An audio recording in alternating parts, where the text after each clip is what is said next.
¿Qué onda, wow? Seguimos con los videos que más les gustan y después de haber visto los peores fracasos en la música de la primera mitad del 2024, es hora de que se regocijen viendo los peores fracasos en el cine. Como les he mencionado en años anteriores, para que una película empiece a ser redituable, tiene que haber generado mínimo 2.5 veces su presupuesto y así empieza a amortizar sus gastos de producción, de marketing, de distribución y comience a generar ingresos. Hay algunas películas que aminoraron sus gastos de marketing para tener menos pérdidas, pero que aún así pues entraron en esta lista. Así que hoy vamos a hablar de los 15 peores fracasos de la primera mitad del 2024 en el cine. Yo soy Edu Rocha y estamos entrando al cine en Wow, ¿qué pasa?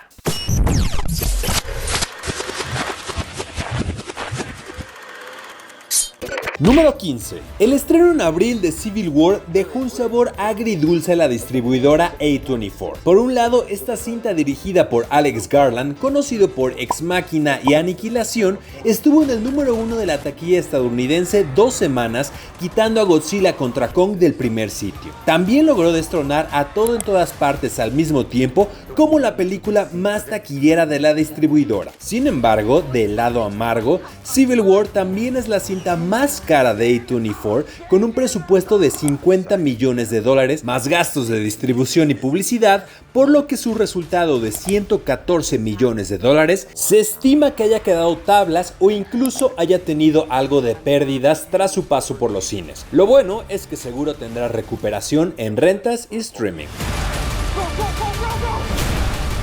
Número 14. Con la cinta Ángeles Inesperados, posiblemente sus gastos de publicidad fueron mínimos, pero aún así con $12 millones de presupuesto, se esperaría más de 22 millones en taquilla para que fuera rentable y justo se quedó en los 20 millones. Aquí quiero aclarar que al igual que con Civil War y otras películas de la lista, que su taquilla sea baja no quiere decir que la cinta sea mala, ya que en el sitio Rotten Tomatoes tiene 84% de aprobación de la crítica y 99% del público. I'll get you a plane, I promise.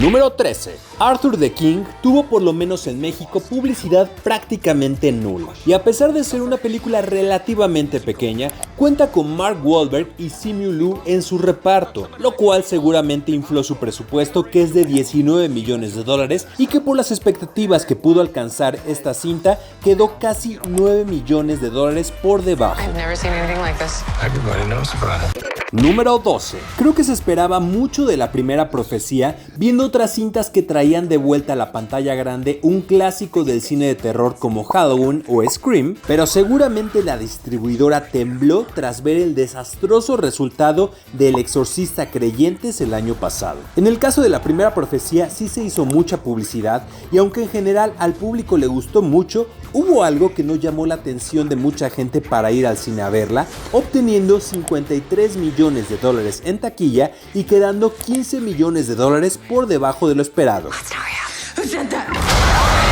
Número 11. En la ola de biopics de cantantes, el resultado en taquilla es como lanzar una moneda al aire. Hemos tenido unos muy exitosos como Bohemian Rhapsody o Elvis y otros que han fracasado estrepitosamente como los de Whitney Houston y Aretha Franklin. Back to Black, el de Amy Winehouse, tenía un presupuesto alto para tratarse de un biopic relativamente sencillo y obtuvo $50 millones en taquilla, quedando a deber casi 19 millones de lo que se esperaba. Número 10. Todo indicaba que Abigail tendría un buen resultado. Teníamos a los directores de Scream de 2022 y Scream 6, así como a la protagonista en otra película de terror con un presupuesto similar, pero mientras las cintas de Scream obtuvieron 140 y 169 millones respectivamente, Abigail recaudó solo 42 millones. Aquí lo que yo veo es que las cintas de vampiros de los últimos años como Renfield, El último viaje del Demeter o incluso Morbius han fracasado en taquilla. Abigail se une a este club con unos $22 millones en pérdidas. Fucking hate ballet. Número 9. Ghostbusters Frozen Empire es la quinta película que se estrena de la franquicia y la que peores resultados en taquilla ha tenido. En este caso la crítica la destrozó y el público tampoco quedó muy conforme, y a este paso no sabemos si se estrenará otra cinta, pero por el bien de la saga ojalá la dejen descansar, tal vez para siempre. Se calculan pérdidas para el estudio de casi $30 millones.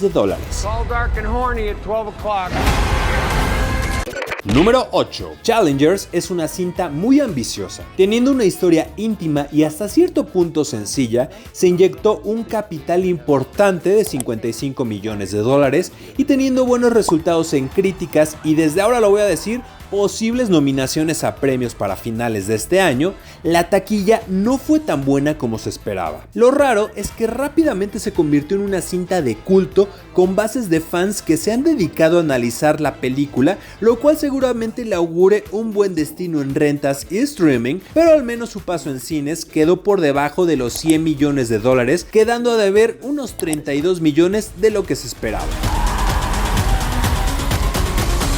Número 7. The Watchers, la primera película de la hija de M. Night Shyamalan, Ishiana Shyamalan, era prometedora tras ver el tráiler y lo mucho que la apoyaba a su padre. Pero bastó la reacción de la crítica, que en Rotten Tomatoes le otorgaba 32% de aprobación y el público un 52%, para saber el resultado que tendría. Ni siquiera llegó a su costo de producción de $30 millones, sin contar los gastos de marketing, dando pérdidas de unos $45 millones para la distribuidora.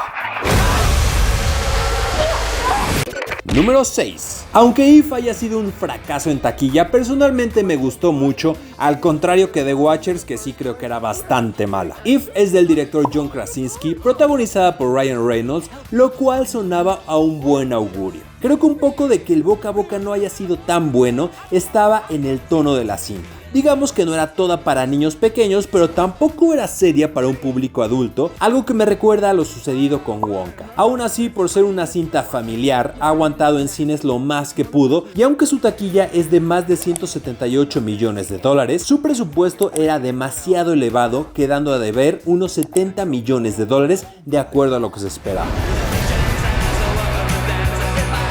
Antes de pasar a los 5 peores fracasos, es el momento de que le den un super like a este video. Síganme en mis redes sociales, se las dejo también aquí abajo para que estemos conectados. Y suscríbanse a Wow Que Pasa sin olvidar darle a la campana de notificación para que les avise cada vez que subamos un video nuevo.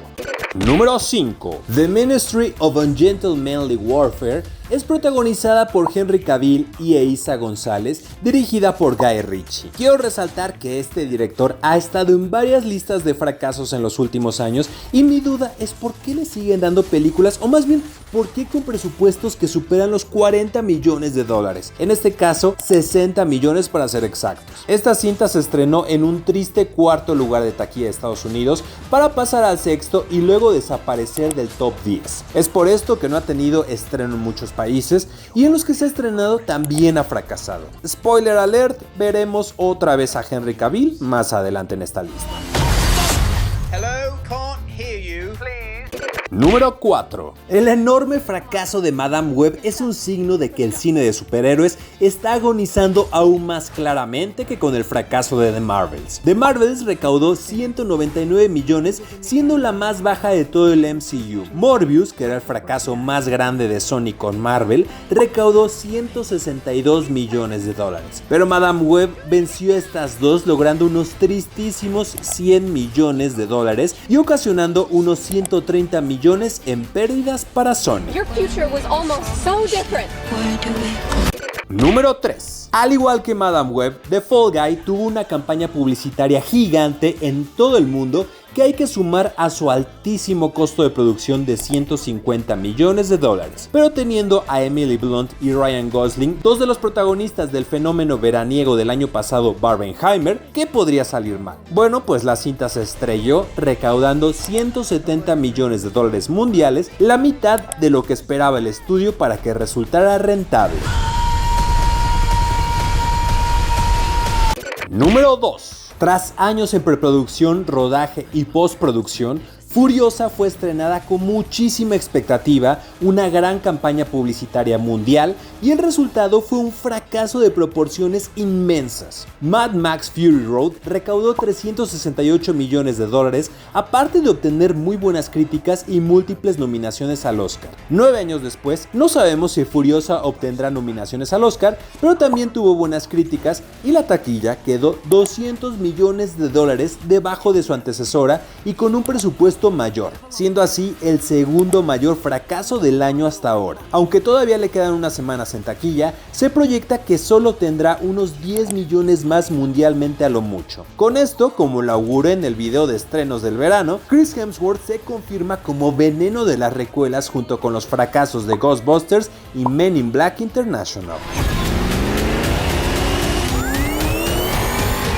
Número 1. Y si hablamos de presupuestos gigantes, tenemos Argylle, una de las cintas con mayores costos de producción de los últimos años, con 200 millones de dólares, gracias a locaciones en distintas partes del mundo, un derroche de efectos visuales y un reparto de primer nivel que incluía a Bryce Dallas Howard, Henry Cavill, John Cena, Sam Rockwell, Bryan Cranston, Samuel L. Jackson y Dua Lipa. Ahí creo que tuvieron un tropiezo mayor porque la publicidad de la cinta se centraba en el gato más que en el gran elenco. Esta película de Apple Studios, distribuida en México por Universal, solo demuestra una vez más que las cintas tienen que disminuir los presupuestos gigantes para evitar pérdidas como los 363 millones de dólares que Argylle ocasionó a su estudio. Oh my God. Oh my God.